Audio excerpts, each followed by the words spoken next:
දැන් අපිට මුලින්ම පේන දෙයක් තමයි මේ දවස්වල අර අපි තමයි හොඳටම කලේ කියන නාට්‍ය කණ්ඩායම මේ ආණ්ඩුවේ අපි තමයි හොඳටම කලේ කියන නාට්‍ය කණ්ඩායම මේ දවස්වල ප්‍රාසංගික ටෙලි නාට්‍ය ප්‍රදර්ශනය කරමින් ඉන්නවා.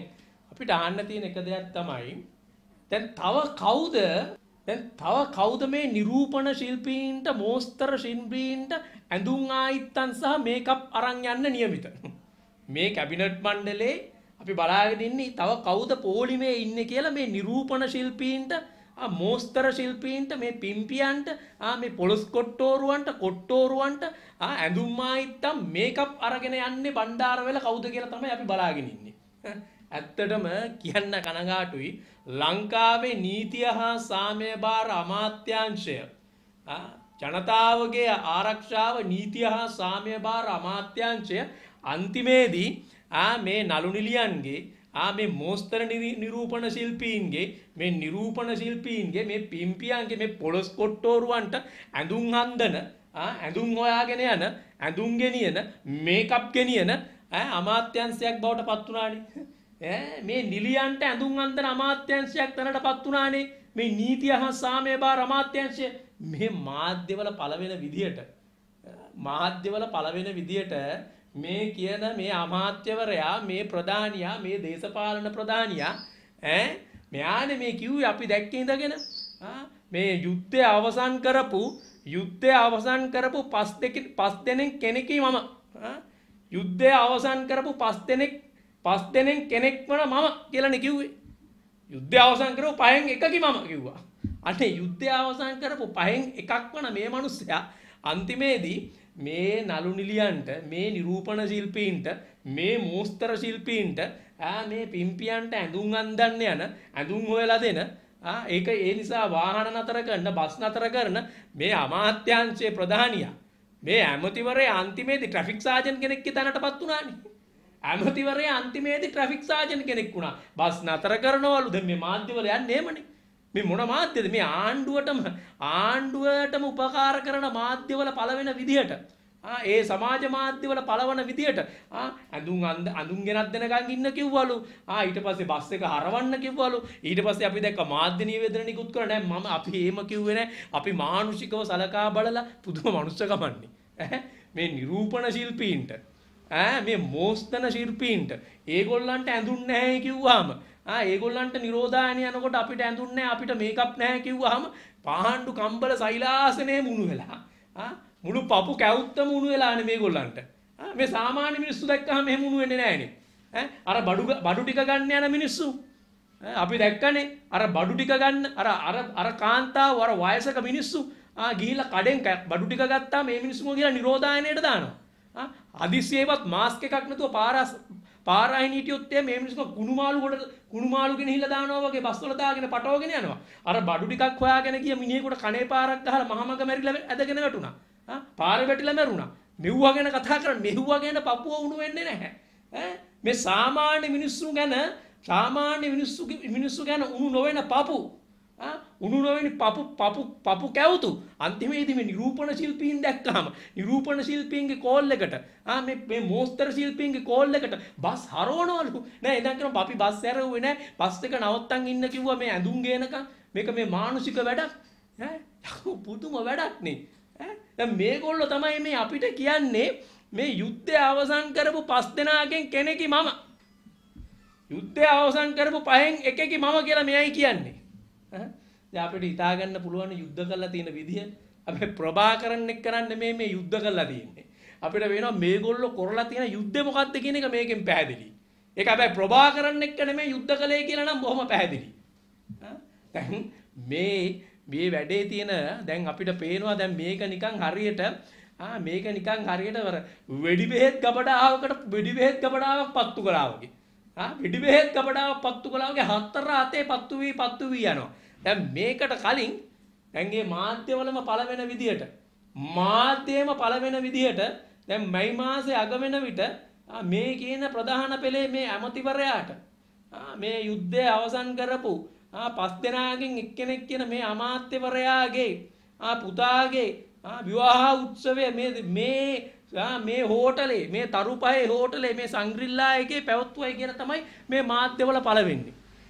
ඒ විතරක් නෙමෙයිනේ දැන් අන්තිමේදී මෙන්න දැන් මෙන්න මෙහෙම තමයි දැන් පත්තු වෙන්නේ. දැන් මේ මාධ්‍යවල තියෙන විදියට මේ එයාගේ පුතාගේ විවාහ මංගල්‍යේ බරපැන දරලා තියෙන්නේ, ඇඳුම් ආයිත්තම් වල බරපැන දරලා තියෙන්නේ, රුපියල් ලක්ෂ 10ක විතර බරපැන දරලා තියෙන්නේ මෙන්න මේ මොස්තර නිරූපණ ශිල්පයයි කියලා තමයි දැන් මේ මාධ්‍යවල පළ වෙන්නේ. ඉතින් ආයහන දෙයක් ඇත්තිලව්වේ. දැන් ඉතින් ඒකේ මේ නීතිය හා සාමය බාරවයි ඉන්නවයි කියන මේ මහා දැවැන්ත ඇමතිවරයාගේ පුතාගේ විවාහ මංගල්‍ය උත්සවයේ සංග්‍රිල්ලා එකේ ගන්න පුළුවන් නම් ගුරුනාන්සේ ඉතින් අපි කියන්නේ අර ගුරුනාන්සේ හිටගෙන මුත්‍රා කරද්දි ගෝලිය දුව මුත්‍රා කරනවා වගේ ඉතින් මොස්තර නිරූපණ ශිල්පයෙන් හිතනවාට අයියා පුඹ ගත්තා නම් අපිට ගන්න බැරිද කියලා. එහෙමනේ. බට අපි වියදම් කළාක් තියෙනවා. උඹට මේක ගන්න පුළුවන් නම් නිරෝධායන නීති නොතකා නිරෝධායනය ක්‍රියාත්මක කරන ඒක වෙනවද කියලා බලන්න, ඒක හොයා බලන්න, ඒක බාරව ඉන්න. ඇමතිවරුන්ට මෙහෙම කරන්න පුළුවන් නම් ඇමතිවරුන්ගේ පුතුන්ට පුළුවන් නම් විවාහ උත්සව ගන්න අපි ඒකට වියදම් කරත් නම් අපි ඒකේ බරපැනක් දැරුවා නම් අයියත් කියලා අපිට මේව ගන්න බැරි.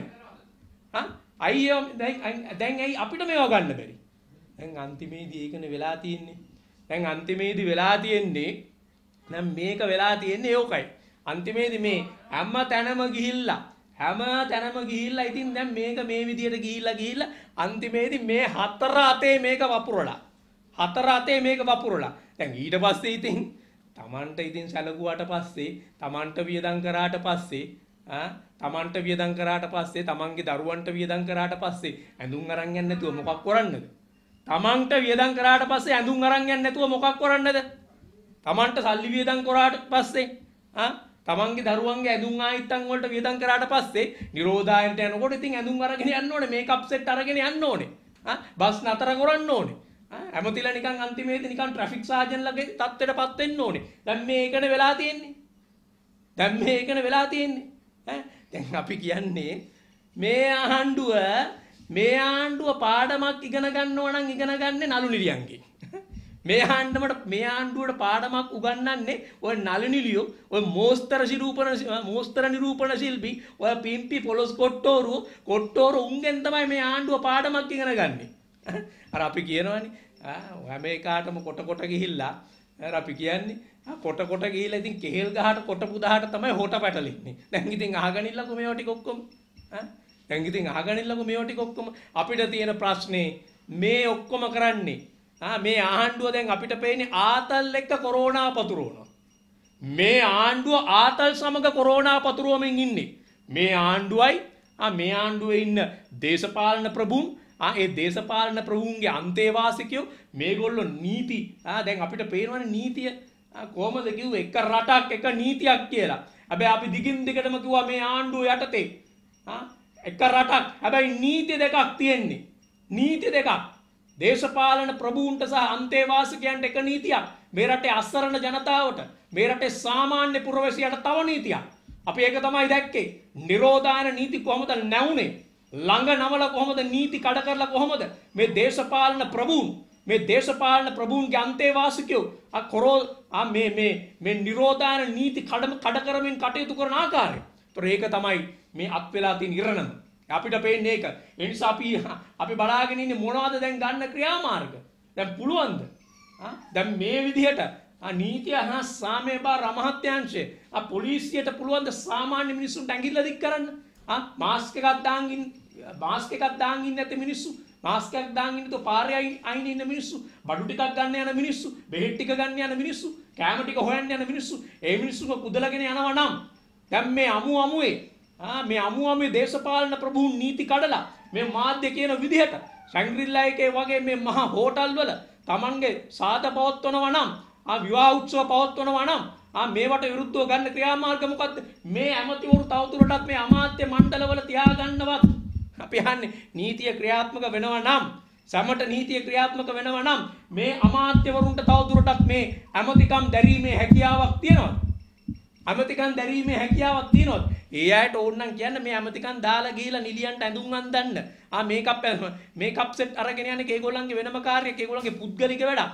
හැබැයි මේ රටේ මෙවැනි අනතුරක් තිබේදී මෙවැනි වසංගත තත්ත්වයක් තිබේදී මේ රටේ ජනතාව බරපතල පීඩාවකට පත් වෙලා ඉන්න මොහොතක තමන්ට එදා වේල කන්න බැරුව මිනිස්සු ඇවිද ඉන්න මොහොතක එදා වේල කන්න බැරුව ඉන්න රටක ශැංග්‍රීලා එකේ උත්සව පවත්වන විවාහ උත්සව පවත්වන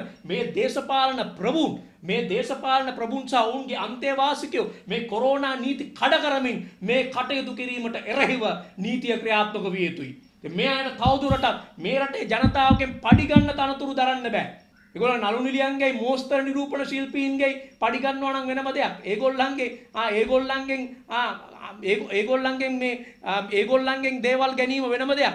ඒගොල්ලන්ගේ අනුග්‍රහය යටතේ කටයුතු කිරීම වෙනම දෙයක්. හැබැයි මේ රටේ ජනතාවගෙන් පඩි ගන්නවා නම් ඒගොල්ලන්ට නීති කඩ කරමින් ආතල් සමග කොරෝනා පතුරු වීමේ හැකියාවක් නැහැ. ඒ සම්බන්ධයෙන් නීතිය ක්‍රියාත්මක විය යුතුයි. The News Reporter වාරණයෙන් තොර අපක්ෂපාතී වාර්තාකරණය